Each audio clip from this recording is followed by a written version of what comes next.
My name is Hridoy Hossain, and welcome to the workshop. Now look at this. This right here is the soul of Japanese woodworking. It's not just about sticking two pieces of wood together, it's a philosophy. It's about precision, longevity, and a deep, deep respect for the material. For centuries, this level of craftsmanship was the domain of hand tools, chisels, planes, and specialized saws. But what if I told you that the key to unlocking this ancient art form could be sitting right there in your tool chest? I'm talking about the circular saw. Yeah, I know what you're thinking. It's a construction tool, right? Loud, aggressive, designed for rough cuts and speed. But that's a misconception. A huge one. We're about to tear down that wall of thinking. Today, we're going to transform this so-called modern tool into an instrument of absolute precision.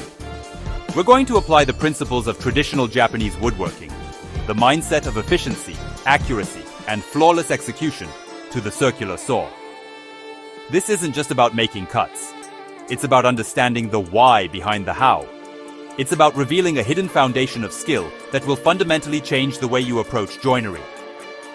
We're going to explore 7 hacks, 7 secrets that will elevate your work from simply functional to truly masterful, allowing you to create joinery that is not only strong, but breathtakingly beautiful. Over the next few minutes, you're going to see how to achieve results you might have thought were impossible with a circular saw. We're talking about glass-smooth edges with zero tear-out, perfectly seated mortise and tenon joints, and even the clean, crisp lines of dovetails. It's about bridging the gap between ancient techniques and modern tools, proving that the philosophy of precision isn't tied to a specific type of saw, but to the hands and the mind of the maker. So, get ready to look at your circular saw in a whole new light. Let's dive in and start building something incredible. Alright, let's start with the absolute bedrock of clean cuts, the sacrificial fence. Look, we've all been there. You line up a perfect cut on an expensive piece of plywood, you run the saw through, and you flip it over only to find that the bottom edge is a chewed up, splintery mess. That's tear out, and it's the enemy of fine joinery. The reason it happens is simple. The unsupported wood fibers on the exit side of the blade just get blown out. The Japanese solution is all about total support. So we bring in a sacrificial piece of material, something simple like an MDF strip or a scrap of plywood, and clamp it directly against our cut line. This piece does one critical job. It provides a zero clearance backer for the wood fibers. As the saw blade exits your workpiece, it doesn't just slice through air. It passes directly into the sacrificial fence.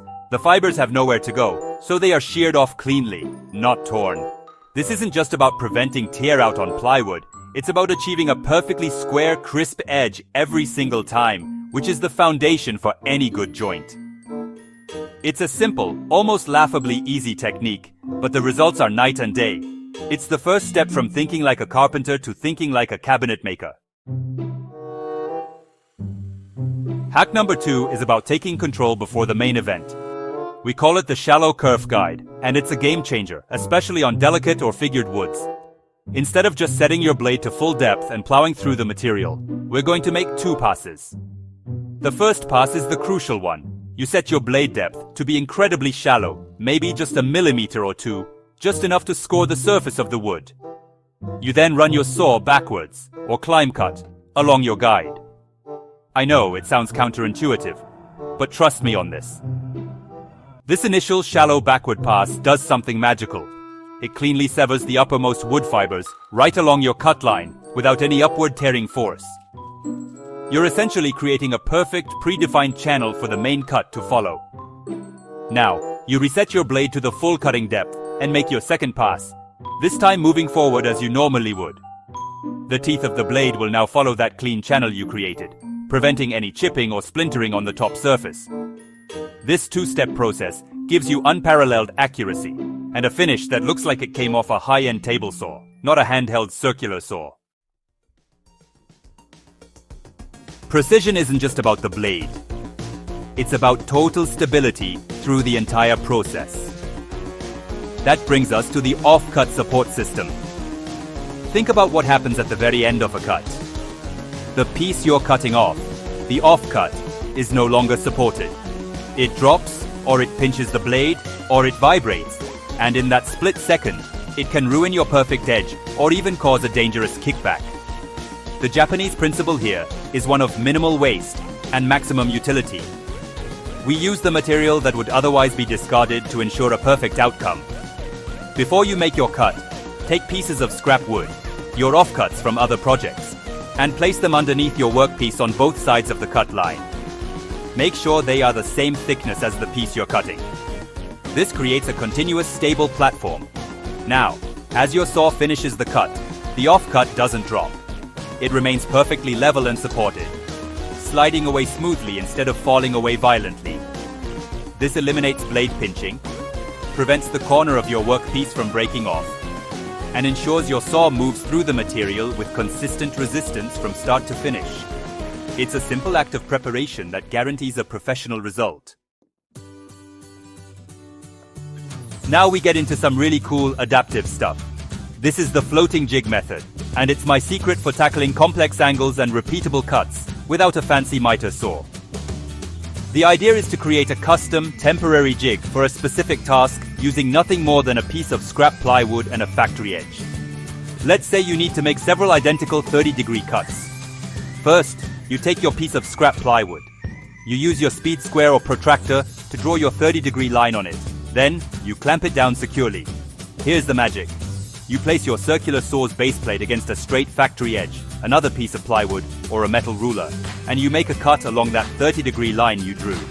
What you've just created is a floating jig. The edge you just cut on your scrap piece is now a perfect custom 30-degree fence for your saw. You can now take this jig, lay it on your actual workpiece, line up the edge of the jig with your cut mark, clamp it down, and run your saw along it. Your saw's base plate will follow the factory edge of the jig, guaranteeing a perfect 30-degree cut every single time.